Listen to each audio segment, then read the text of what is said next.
Welcome to the EarthWorks podcast, where our team will share the jargon of carbon from many of our turf friends from the past 30 years. Hi, everybody. I'm Joel Simmons, and this is another version of the EarthWorks podcast. Welcome. We have a old friend. I keep saying old friend when I introduce people on this, and you're not old, so you're not an old friend, but we've known Logan Freeman for quite a while. Logan is the golf course superintendent at Mountain Branch Golf Club in Joppatown, Maryland, which is what, northeast corner of Maryland? Yep. How long have you been there? I've been here for, what is it now, 12 years I've been superintendent. Wow. 12 and a half. Flies. Time flies when you're having fun, isn't it? Yeah, fun. Yeah, that's what we call it. Tell us about the club and you know your experience there over the last years. You've had some ups and downs. I mean, there's you've gone through some economics and now of course things are golf is on fire and you guys are doing great. But give us a little history of Mountain Branch. Yeah, so Mountain Branch is what we call semi-private. We have some full-time membership, but we also offer an associate membership, but you can come as a daily fee as well and play. And we do a lot of outings. That's a big component, of course, for our revenue. But on top of that, there's weddings. We have a fully functioning restaurant, which is really highly sought after in the Harford County area. And so for the most part, we're a club that is we're not a private club, but we do our best to produce private club, conditions. Where we fit in that mid-level sort of facility. Do about this year 30,000 or so rounds, which isn't Wow. A lot when you talk to some people. But when you factor that some of our tee boxes are like the size of my desk, the property was built almost like it was going to be private, with lower number of rounds. And so we deal with a lot of that, a lot of wear and tear and general stress. And with the increase of COVID and now golf getting this resurgence, managing that wear and tear has become a major factor. Yeah, I think a lot of guys are in that same boat with the increase. Have you increased your rates since COVID? Prices gone up? Yeah, we have. Yeah, we when it all kind of started, we stayed the same and took advantage of being a little bit lower. And then it just got to the point was like, people are going to pay whatever they're going to pay to keep coming out. And we need to offset some of these additional expenses that are coming through. And so we did raise, I think it came up $5 around, $10 around, something like that. And we're in that, 79 window, roughly, like full on great day in the summer. Yeah. What's a typical cost? What's around? If I went over there and wanted to play today, what would I pay? Yeah. So it's, if it was a Friday in the summer, we're in that $80. And then, weekdays, we're down to the 70. So, and we're maybe going to go up a little bit from that, but I feel like we're right in that sweet spot of, we're affordable enough that we get golf, but not so affordable that it's just like t-shirts and jeans. It's a different clientele that we're focusing on. So they're not wearing boots when they come to play, and they're not just sitting there, grabbing their Budweisers and beating up the place. Right. A little classier than that. Yeah, we try, but I'll tell you, we could discuss that. The change of COVID has brought a different caliber of player. Is that good or bad? It is a lot of that. From a golf course superintendent standpoint, it's a struggle. It's disappointing at times. A lot more disrespect, with just some general things. I was talking to a superintendent friend of mine yesterday, actually, and the whole discussion was that I've never had to straighten so many no cart past here signs or stakes for cart control. They just don't care, a lot of them, which, the ownership's like, I know it sucks, but the money's green and let's just deal with it. So are the newer members, are the newer players younger? You seeing younger people? Yeah, I'm seeing a lot of younger people. I would say, that 30-year-old class, something like that would be, people that have a career maybe to some degree, but they are a younger crowd. The older guys are kind of leaving, which is I guess it's good we have somebody to replace that transition. That's what we need as an industry. Just so I can back up a little bit, so people that don't know you and don't know Mountain Branch or Joppatown, you're about what, 45 minutes northeast of Baltimore, Maryland? Is that about right? Yeah, so it'd be, with traffic depending on, it's one of those, it could be 20 or it could be an hour, but we're just northeast of Baltimore and about an hour south of Philly. Yeah, so you're in that 95 corridor, just there. I actually grew up in Baltimore County, which is your sister county. My sister lived literally right up the street from you. I think my nephew actually at one point would play at your place for quite a while as a kid. But they'll let anybody in this county, apparently. Obviously. Yeah. Well, since then we've been kicked out, so maybe it's cleaning itself up. I'm not sure, but there's no Simmonses in the area to be found. But it's interesting. I read an article in one of the magazines. I'm not even sure where it is, but it was talking about the change of the demographic and the personnel, and it was a picture of these young kids doing selfies on the golf course, drinking a beer, and wearing kind of goofy shoes. And I mean, not what we would think of as traditional old school stuffy white collar golfers. And that seems to be this new crop of golfers, and I think clubs like yours are starting to find ways to embrace that clientele. And it's important, because look at what you're doing. You're getting 30,000 rounds, and you told me before we got on you were up from about mid-20s in rounds a couple of years ago, right?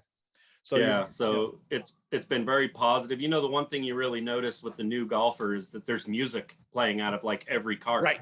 My grandfather would roll over in his grave right now if he knew. That was the case. But it's great. Spotify playing on their card at all times. Yeah, exactly. And but it's a unique group, and it's fun. It's different. They have some different desires or interests in what the course brings. So I mean, we're actually in the middle of building a double-decker hitting facility at the driving range. Really? That'll have like top tracer technology in it, so you can come and the real market there is not necessarily just golfers. You can come rent the space for an hour. We're going to have, there'll be food, drink, bar sort of atmosphere is where we're headed. And so it'll be interesting to see what actually happens in the future. So you're making your own Top Golf. Pretty much, exactly. Which is really taken off. And, it's interesting. We do a lot of soil academies at various Top Golfs across the country, and they're a great venue from that. But it's interesting when you go to a venue like that, and this even started pre-COVID, they were packed. And, and I think some of those venues, and there's a couple different brands of that kind of a venue now, have really started getting people thinking about golf. And these are all things that I think ultimately are extremely positive for our game and for courses like yours, who, and I don't think this is a big secret, but 10 years ago, you guys were fighting the fight. You were struggling a little bit to keep things going and trying to make, create an identity. Can I assume that COVID has kind of helped make that a little stronger? Oh yeah, golf was on the downhill. We were, courses were closing a bunch, and that's kind of gone, away a little bit. And now, as I talk to, some colleagues, we're almost dreaming of those days from a turf management standpoint. Exactly. Because when you're, you go out, you do a morning job, and then the ease of the second jobs has become it's so difficult because we're full. Because you've got people there, and it's like, so that's a real challenge that we're trying to adapt to as well. It has management changed because of the clientele? I mean, are you getting more divots? Are they? I don't want to use the word vandalizing, but are they using the place more? I mean, is it harder from your standpoint? Yeah, 100%. And when you use the term divots, there, like I was saying with the stakes being knocked over all the time, we deal with more, plugging out actual divots on greens than we ever have before. Really? There's a lot of that. There's just a lot of wear and tear. And in fact, we kind of made a transition where I have an older gentleman that's worked with me for a lot of years. And he, used to do a lot of different things. And then we solely kind of put him on divot filling. And he fills cart and he fills tees and fairway divots.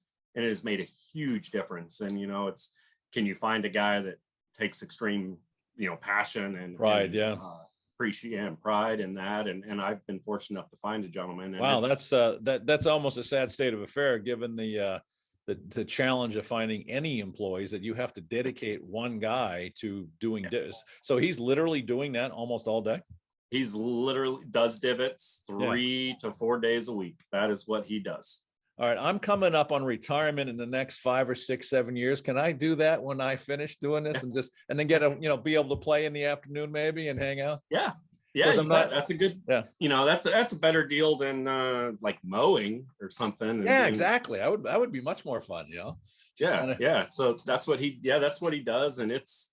I mean, you wouldn't believe the golfers' response, especially those in that have knowledge of the game and what that has done for the quality of the turf and the playing conditions. Talk about that. Is there a battle or a challenge? I mean, you've got a semi-private, so you've got members that come on a regular basis, and correct me if I'm wrong. I assume that they're more traditional golfers. Are they finding the challenge between this new breed of golfers, the kids, whatever we want to call these guys, the ones that are discovering the game and probably aren't, don't have the etiquette of golf that we've grown up with? Or is there a battle there going? I think there is. Yeah, it's definitely two different eras, like a new and an older one, and they do knock heads quite a bit. Do they? And then some of the older guys almost get to the point where they're like, I used to be able to get all these tee times, and now I can't get tee times. Right. That goes without saying. Yeah. So, but yeah, in general, people will be, complaining more about what they're seeing out there. I've been, I'm in just kind of a unique situation where I have a few members that are like, I bought them ball mark repair tools, like the stand up one you go around, and they have them in their bag and they fix ball marks during their round. And, and that's something you might get at a full on private club. I've just been fortunate enough to have a couple dedicated members like that. So you think this new generation are just disrespectful, or are they just not aware of some of the etiquette, repairing a ball mark, which is a good example? Yeah, I think they're not aware, in all honesty. I don't necessarily think it's a respect issue. I think like, me and a lot of us, we grew up playing with a grandfather or something, somebody that kind of showed us the way. A lot of these people have just they go out and get clubs and they just go have a good time. And I do think that it is lost on just the education aspect. So that'll be something we need to address. I think that's really a USGA issue, or the head pros and stuff like that. Need to club by club to address that. But I agree that, because you'll talk to them about it, and half the time they're just like, oh, it's not like, screw you, sort of idea. It's just like, oh yeah, when your ball flies in from 80 yards in the air, it does make a mark. Yeah, and you got a big dimple or torn up thing, it's even a little wet outside and it rips it all up, or you're sitting there digging your feet into a green. I mean, simple basic stuff. Yeah. And that's, there's, as you kind of observe, and then actually, even kind of the change of the rules in golf, like when they allow you to put the flag stick in now, lots of damage to the edge of the cup. And it's just from people not bending over to pick but they just grab the flag stick and pop the ball out. The ball out. Yeah. So the edges of cups aren't lasting near as long. Oh, I didn't, that hadn't even occurred to me, but that makes perfect sense. Yeah. Because they're literally just using the flag to get the ball out instead of bending over. That's actually, I never even thought of that. That's, all the little things that you find out when you talk to people about silly things like this. Have you had to break up any fights? Any good stories with the new generation? There's got to be something good. You always are good for a story here and there. Yeah, I got some stories. Yeah, for the most part, no, but during outings, there's been some great. The cops have rolled in. Really? Had to handle some people. Oh yeah, we've had to have people escorted off property, and it's, in fact, an outing we had last year was, once I get worked up on something, I can usually send some text messages to people and get wound up. But we had this one outing, and it was a bar, and it was doing it. It was the most disrespectful group of people I've ever seen in my life. It was first hole, whipping carts, power sliding. They hadn't even gotten drinking yet. And so and driving over stakes on purpose and all this nonsense. And a few of them were politely asked to leave, may have had the keys grabbed out of the cart and chucked into the tall grass. Wow. But, it's just all part of it. To be honest, the best thing I ever did was, it's a big outing day and it's a bar. It's time to go home early. Yeah, just get off property. Go somewhere else. Yes. leave the mess to some. I think that's brilliant. Piece of advice for all you superintendents that have to go through this. Let's talk about some of the things that you guys are doing as a club to generate, revenue. I mean, I know you do a lot of outings, and like you said, your beverage is your food and beverage is doing very well. I mean, I've eaten there a number of times with you, and it's very good. And in it, it was people coming off the street. I mean, you guys bring people in. Yeah. One of the interesting things is, for the people that eat in the restaurant or go to the bar, the number of them that play golf is actually pretty small. That's something we battled in the past, was to get the golfer to the bar after the round. That has changed a little bit now with the younger group. But at first we'd have golfers would come in and leave. And so the people that were going to the bar and to the restaurant are just just people in the area, not even associated with golf. And in fact, probably 90% of them kept thinking that we weren't open to the public for golf, because they thought we were private golf club. Yeah, which I was always like, no, actually, we're open to anybody. Come on, any schmo can come here and obviously play golf and rip the place to crap. I mean, go ahead. Rip it all up. But we call it like our tripod of business in a way. It's between golf and the restaurant and then events and weddings and stuff. And we've been able to support each other in downtimes of golf, downtimes with, when COVID happened and we couldn't have the events, golf, carried the weight and kept us afloat. And was the restaurant closed? It was for a little while. And then we opened up, take home sort of meals like most places did. Just to try to keep people employed as one, and then, keep some money coming in the door. But I think it's a great model, like business model, having what I have here. And because everyone can kind of just take the burden off everyone to some degree, and seasonally as well. So it helps. Yeah, right. Exactly.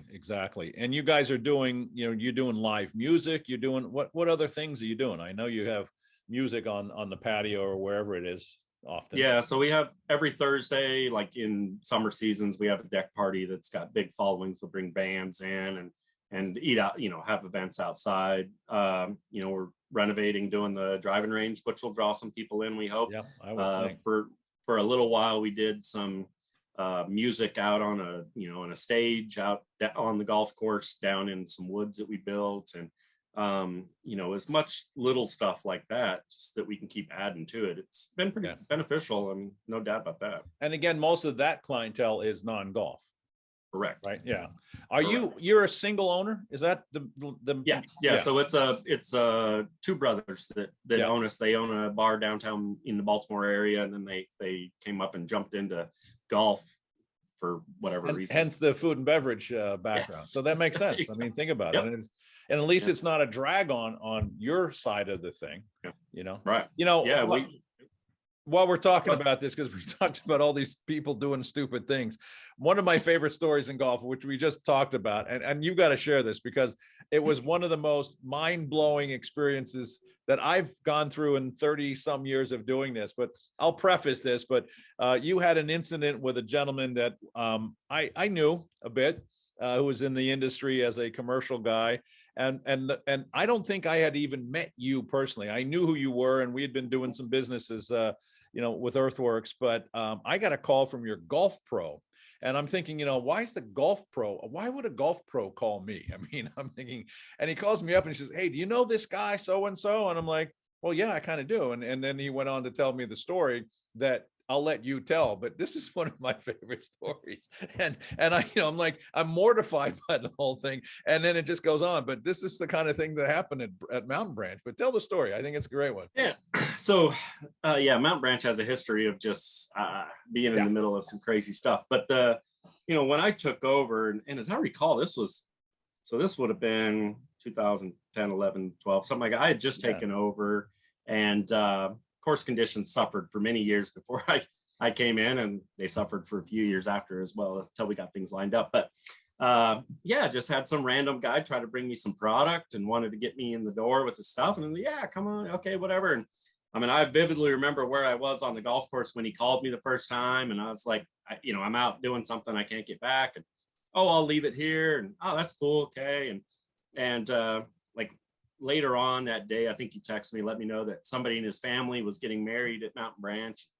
Could he get some golf? And I kind of just let it go because I'm like, I don't even know you, really, I don't know who you are. Yeah. Yeah. So I'm not just going to give you golf. I wouldn't even ask you that. And I've known you for a while, Yeah. Right. Yeah. Yeah. So I was just kind of like, well, 2:00 in the morning, 2:30 in the morning, my phone starts blowing up, text message. Like, what the heck's going on? I look, it's this guy, and he's just hammering me about course conditions, hammering me.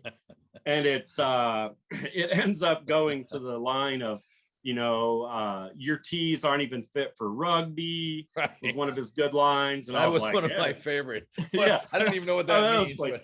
I don't know what it means either. Rugby pitches are pretty strong. I mean, you got to have pretty good grass for rugby. Yeah, exactly. And I thought, oh, okay, well, yeah, and me just being me, I said, course conditions are struggling or whatever. And then I just kind of wait, you're responding to him at 2:30? Oh, I responded a little bit to him. Yeah. And then I was like, wait a second, I'm just going to let this go. And then it was, then I think said Joel Simmons says you suck.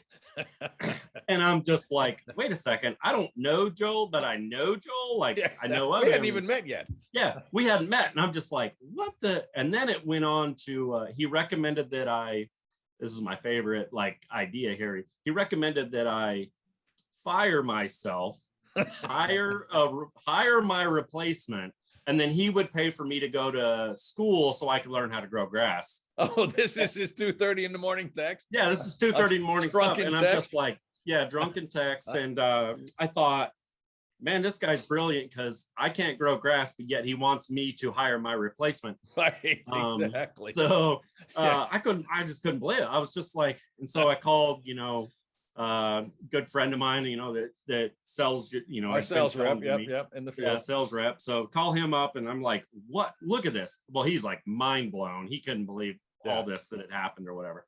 And he's like, Joel's gonna lose his mind when he finds out that his name got dropped. And so, I ended up it was the greatest story ever. So I told my pro, and then apparently when I left, he called you. I was like, he called me. I'm driving. I'm literally, actually, I wasn't far from you. I was driving from Philly down into the Baltimore area. And I it's this call from, I knew who you were, and I knew Mountain Branch. I didn't know the pro. And I'm like, why would a pro call me? And he told me the story.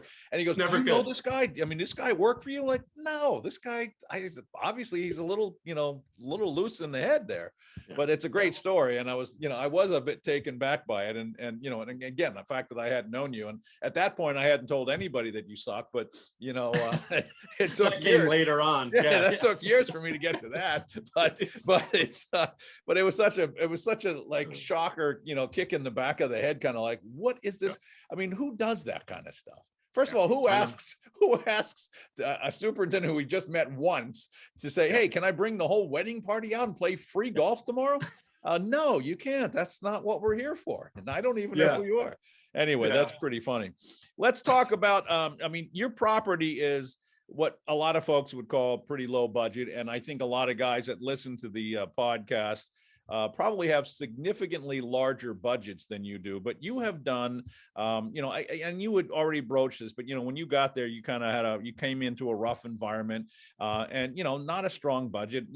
I think you shared with me below 650, and but you've done some amazing things over the years to be able to get around that. And of course, prior to the last 3 or 4 years, things have been pretty lean. So walk me through, what you've gone through over the last 10 years or so as managing this property. Yeah. So when I came in, it was just, there was a lot of simple fixes, that we could start to improve, but there was a larger problem. And that was just that, when it came to things like fertilizer and stuff, just nothing was working. Nothing was giving us that longevity that we wanted. The Yeah. golf course had to be constantly babied. I mean, it was heat of the summer. You know, I was here. I mean, it's nothing to do. You know, you're every 2 weeks you're racking up 140 hours. You know, it was nonsense. Always chasing fires. Chasing fires, exactly. Never felt like I was getting on top of things, and so I started looking at different ways to do some things. You know, some are easy, like course hadn't been airified in a long time. Yeah. Okay, let's start that program, right? So let's get into some basic. Concept. Yeah, exactly. And so, you know, there was a lot of that and a lot of coaching I had to do with the staff that was here at the time and the management staff of like, you know, we need to airify and this is what we need to do. And I knew that things weren't being done right. I came on as an assistant at the time. And when we were going to, you know, airify, pull cores 5/8 at the time, we were pull 5/8, and then, you know, we ordered 1 truckload of sand. That's not good math. So I don't think what we're about doing the what we other need to do. 17 greens. Yeah. Yeah, exactly. So I was kind of like, all right, but you know, once I took over and was able to kind of make those sort of decisions, you know, it got a little better, but you know, I had to find a way to make this golf course start to work for me and not against me. Yeah. And that's really historically what it had done. And so, you know, luckily, like working with Scott Orndorff, he kind of brought you guys into the mix and you know, and kind of like, let's look at this carbon-based fertility idea and how can this help you?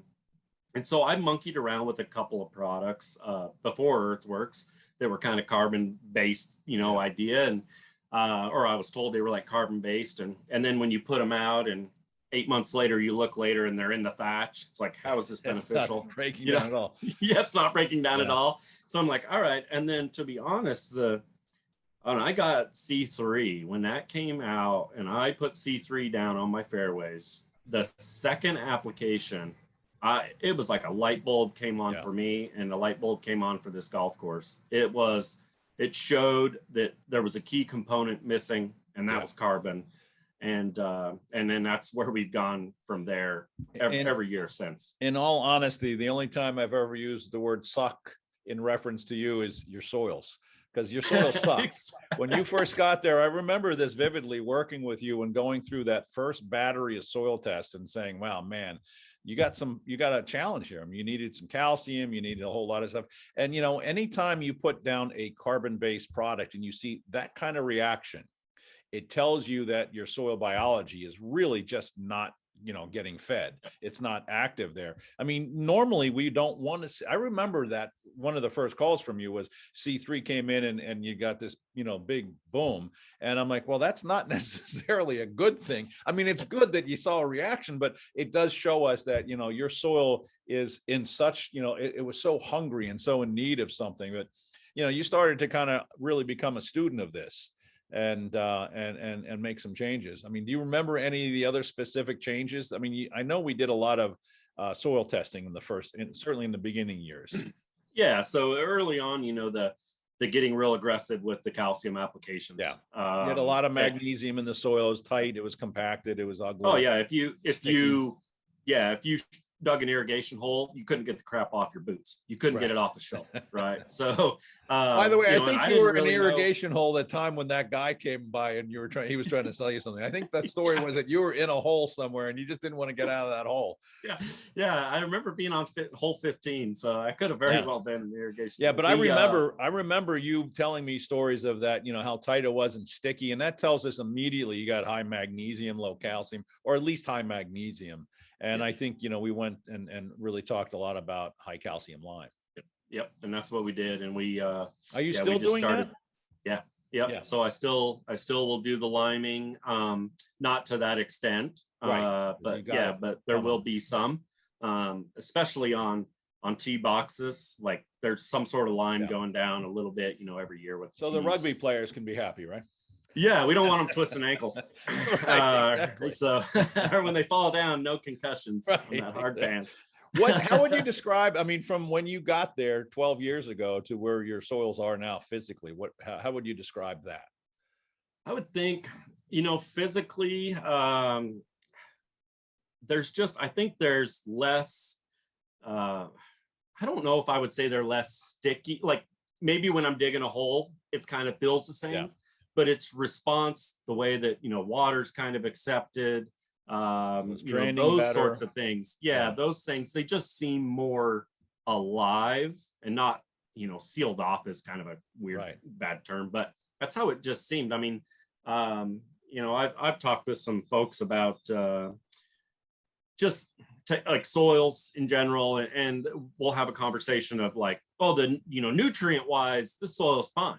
Like it's good. There's this, but I'm like, but it's freaking dead. I mean, it's like the soil is dead, and if I have to put 3 pounds of N down to get a 1 pound response, like this is a problem. Environmentally, this is a problem as well. We shouldn't be doing this. Right. To be honest, like that's and probably economically. Imagine that now with the price of urea today. I mean, yeah, exactly. So I'm sitting in one thing I've really there's two things that really I notice on the golf course. One, three things, let's say. One is how I can handle stress. Yeah, the turf can handle stress. I still don't handle stress very well, but the turf does a lot better. None of us do.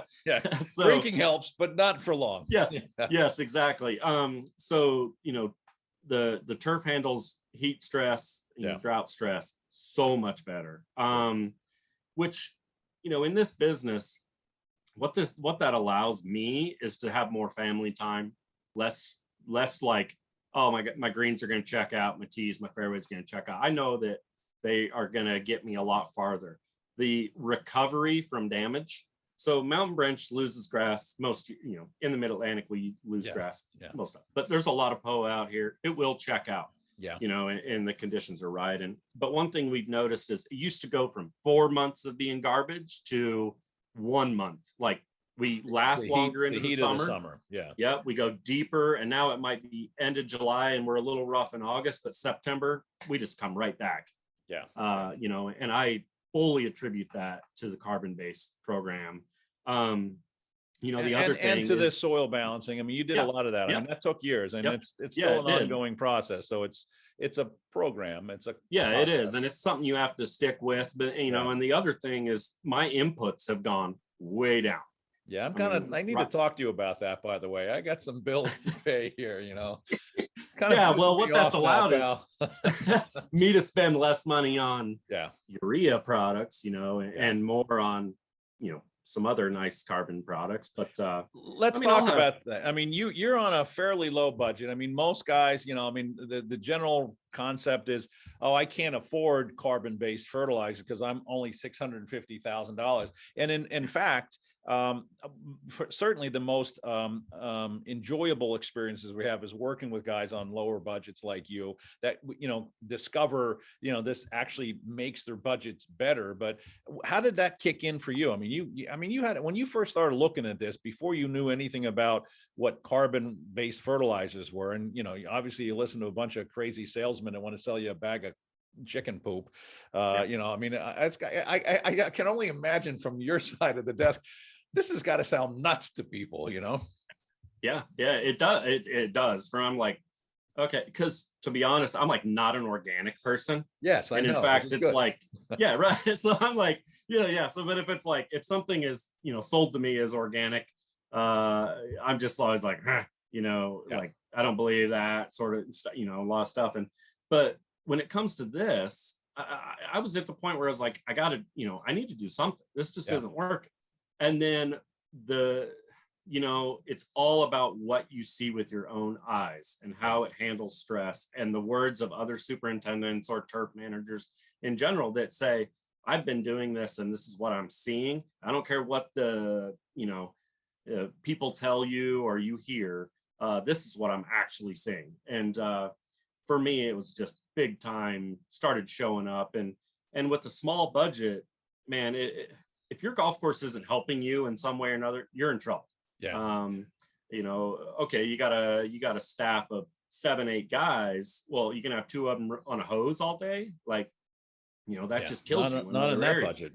Yeah, right. So what we did is, I was fortunate enough that the ownership, I was able to kind of convince that, one other way that I kind of learned some things would work was we had 4 greens that just struggled. They just really struggled to make it through the summer. So we aerified them and in the spring, and I literally top dressed them with Renovate Plus. Yeah.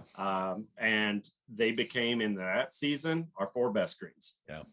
In pocketed climates with issues of shade and airflow, and in turgor, they would just lay down on you in the summer, and it just, so I started to see them like there's something to this, and every time I do it, I'm seeing a positive response. Yeah. So it's worth sticking. Was it scary when you're looking at your budget and then you're saying, oh my gosh, this is a bag of something that's $5 more than that other stuff that I've been using? I mean, that had to be pretty frightening. It was. And when you talk about applying 30 acres of a certain product, and they end up, the owners kind of ask like, wow, that's expensive. I was like, but just hang with me. It's going to save us, I think, in the end, based on what I'm seeing here. I think we're going to be okay. And, there were other areas that I saved on everywhere I could. But to me, the lower budgets, it's even more vital. Like if I only had one fertilizer app a year, it had better be a solid carbon-based fertilizer, because I know it's going to do better than if I go put, a 4600 out there. It's just going to last. So, and I'm coming from Idaho, we applied methylene urea. That was our main fertilizer, just methylene urea all the time. And the idea was, if I had to skip it because of a low budget, I had to skip a fertilizer app, there was something there in the soil still to get me through, to limp me through. And that's what this does. And, as you and I talk all the time about, the carbon-based products needing to be, diversified and not just linear, there's a whole pyramid of attack. And, that's what makes it so much better. But in my thought is, if you're not including carbon-based, you're just missing something. It could be so much easier, and if that's, I got one less employee for 3 months and you figure out how to do it, then it's worth it. And it's worth educating people on why you're doing it. How long did it take you when you started this before you started to become a believer? Well, when it came, literally 1 month with C3. Oh, okay. Because your soils were so hungry. Yeah, because they were so god awful. Feed me. Yeah, I was like, okay, obviously, when you get a response to anything that drastic, your soil needs it. So that sold me that I was going in the right direction. And then when I did the, top dress, those T-box, like literally throwing 50-pound bags in a top dresser, and I did those greens with the renovate, I was like, all right, I'm on board with this, and we're going to go at it.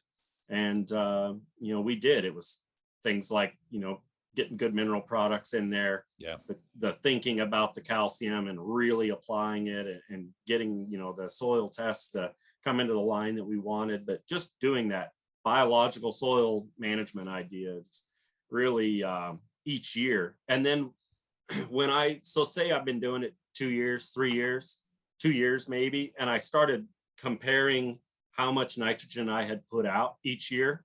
It was just this direct, it was each year a little less, a little less, a little less, yet conditions were going the opposite direction. And I think last year I put like 1.5 pounds out on my ryegrass fairways, and it looked like in the mid-Atlantic, and it looked like I'd applied, 3, 4, 5 pounds, it's just, and in the spring, it looks like I'm already jumping, ammonium sulfate on top of them.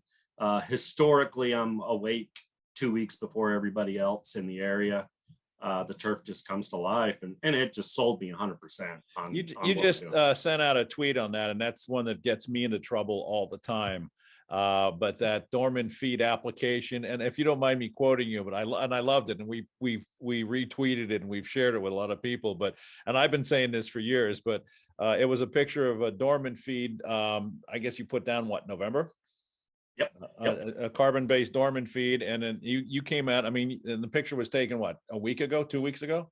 Yeah, that would have been probably almost 2 weeks ago at that point. Yeah. So middle of March in the Mid-Atlantic, still kind of cold. We had a couple warm days, but nothing really super warm.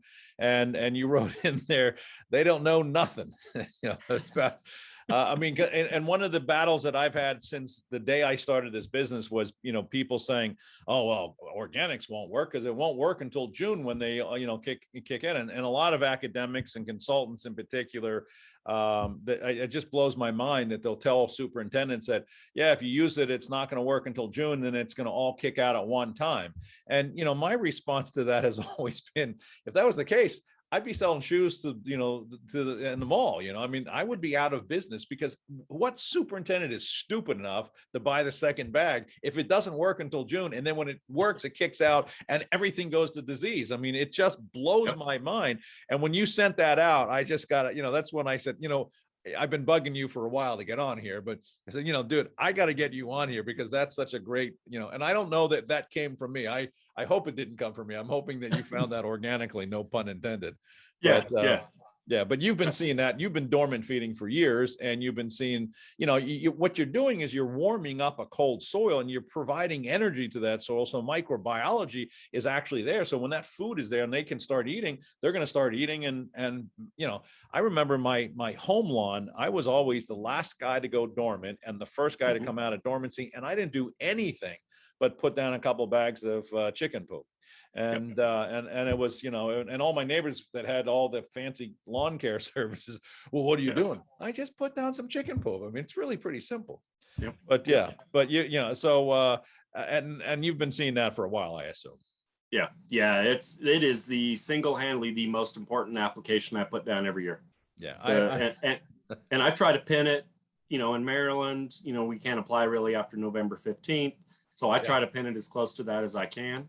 Oh, that's right. I forgot you have those laws now. Yeah. So we got nutrient management laws, and so I we will be late to go dormant, and then, man, all it takes is a couple slightly warmer days, and it just gets things going, and it just starts, and it's not a surge of growth in the spring when you're worried about, frost is going to come, and I don't want to be super weak or just like lush and all that. It just greens up and starts to get things going. And for me, when I know that leaf tissue is growing, then odds are I'm driving roots, and I'm driving roots earlier in the spring. Right. And the funny thing about this is that this isn't a flush of growth like you would have if you put down a pound of urea in June. It's not this lush, water soaked, filled, plant growth. It's really coming, microbial release, and it's not flushing growth, and it's certainly not promoting any kind of diseases. And even when we do have these frosts, like we're probably going to have this weekend in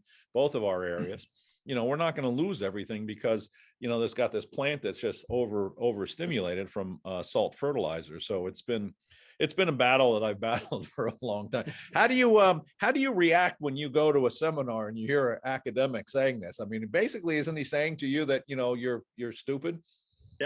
Yeah, pretty kind of. I roll my eyes. I just kind of like, a lot of times that's when I decide I need a cup of coffee. It's time to go to the bathroom. It's time to go to the bathroom, because when that comment comes out, there's no sense in fighting that person. I agree. I agree. I just let it go, and I was like, okay, go ahead and keep doing that, because I'm going to look better than everybody you're recommending that to, and that's fine. That's good for my business.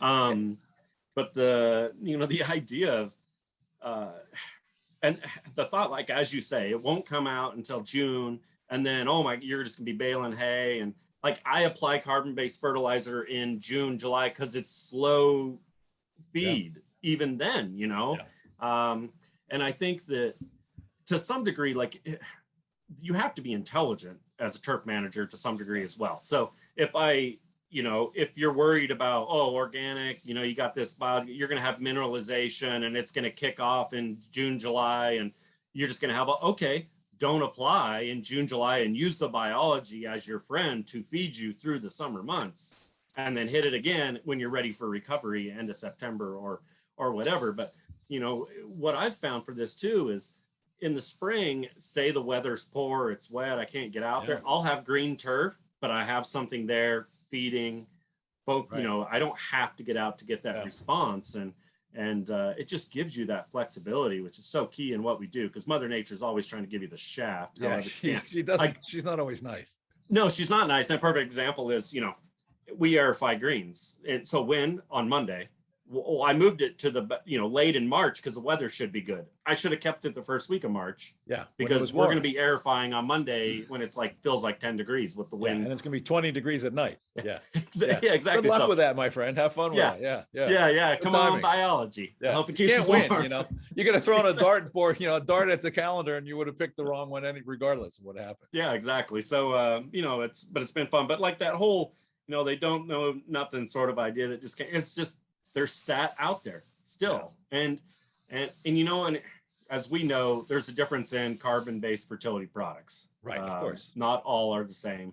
And so, what was their experience? Were they using good stuff? Were they not? I don't know, but I always just kind of roll my eyes. Yeah, you said it earlier. It's got to be a diverse product. It's got to have a lot of stuff. That's one of the things that my mentor, Jerry Brunetti, really drove home is that, we have to feed a large spectrum of microbiology and build a carbon pyramid so that there's always a food process. And he drove that home to me over the years, and we've lived that. And that's going to be the legacy that we hope to carry on. But, you're living it.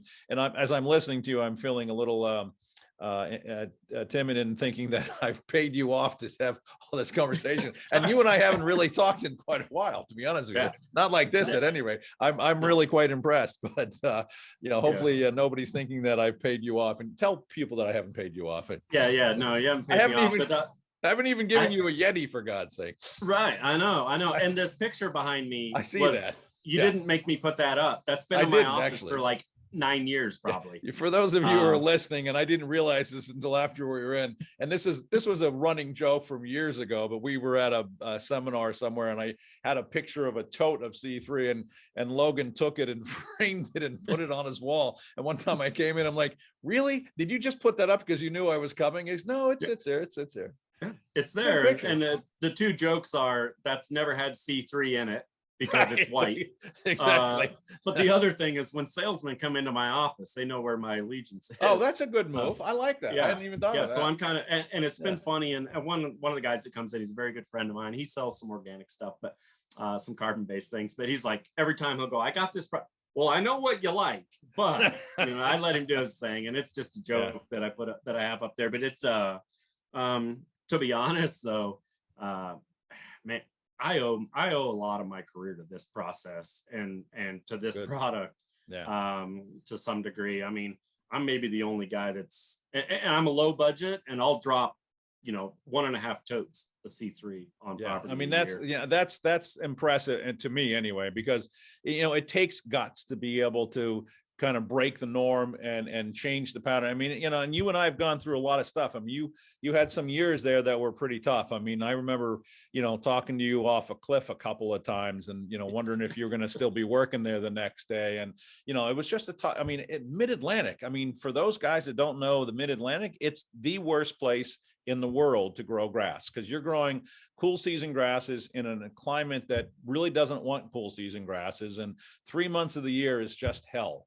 And you went through some really, really tough times, and to really be able to take a new philosophy and really make it your own is impressive. And you've done a hell of a job with it since since the years you started there. So it's got to make you feel, like you said, you probably can see your kid, a little bit more now, right? Yeah. It's nice. It's paid off, and it has been, there's times I've had to stick up for it in conversation with people, and I'm like, just come out. And, I'm not going to sit here and debate semantics and so-called science and whatnot. And I'll show you. And do they ever come out? Yeah, normally not.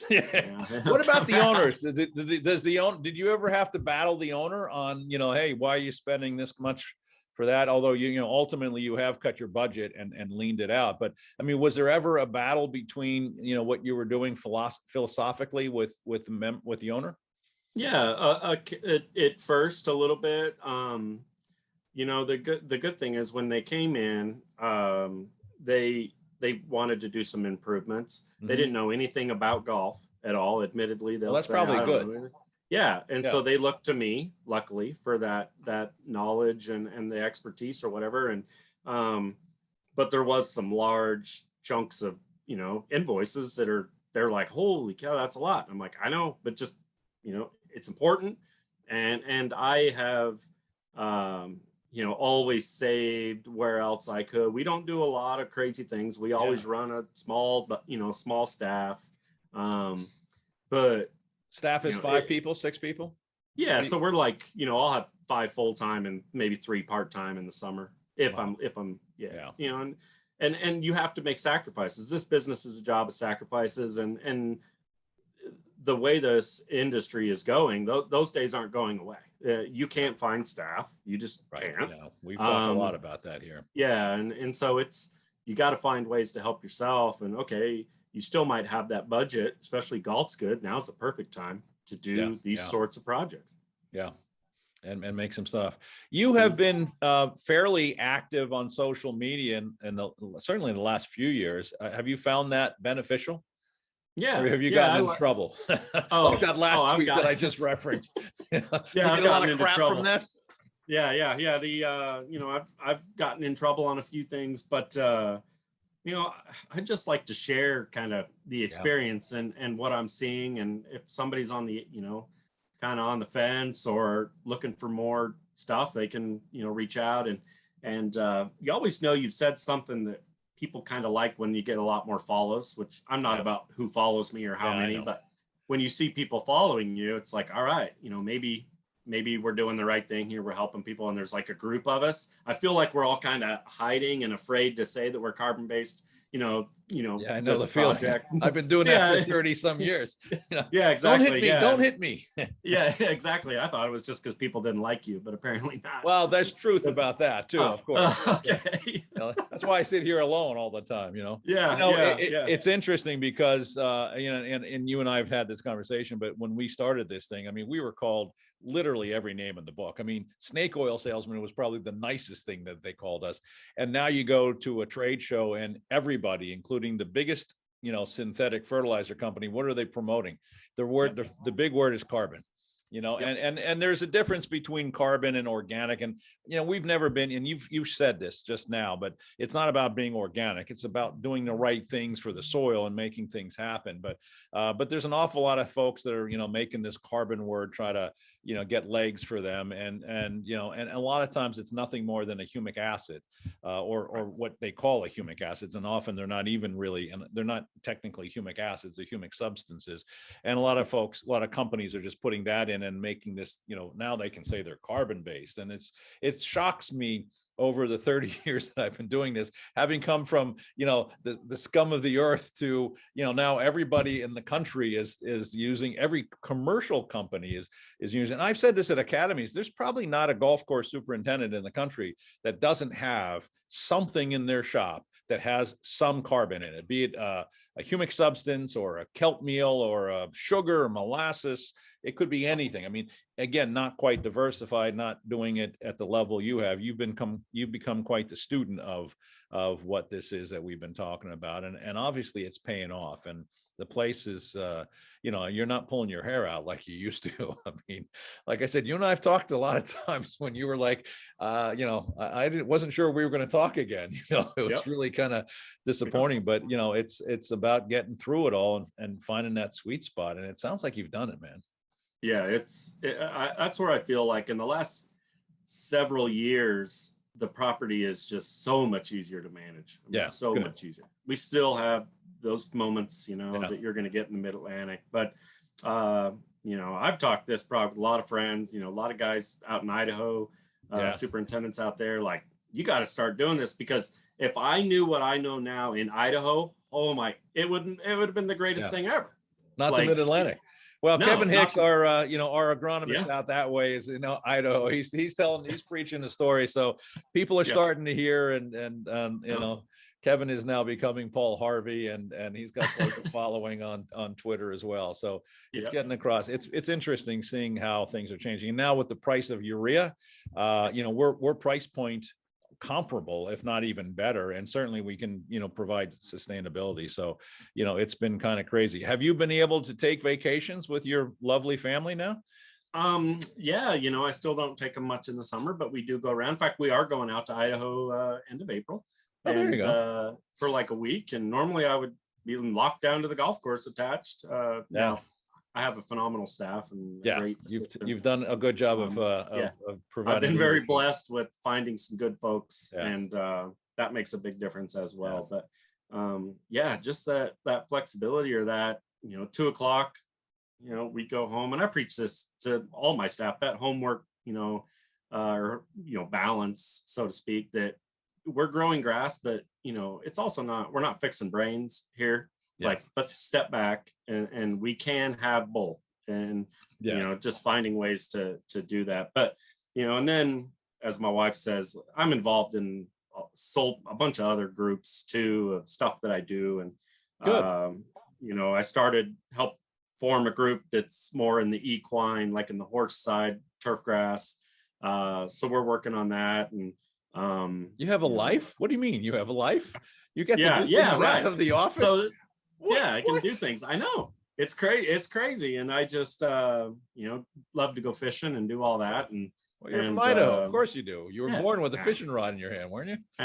Yeah, I was, I guess. So but overall, it's been a fun ride, and I've enjoyed it. And this industry is it's kind of heading to a sketchy area where no staff really, and I don't, I say, okay, fine, you can only have 7 guys, cool. Well, something's got to give.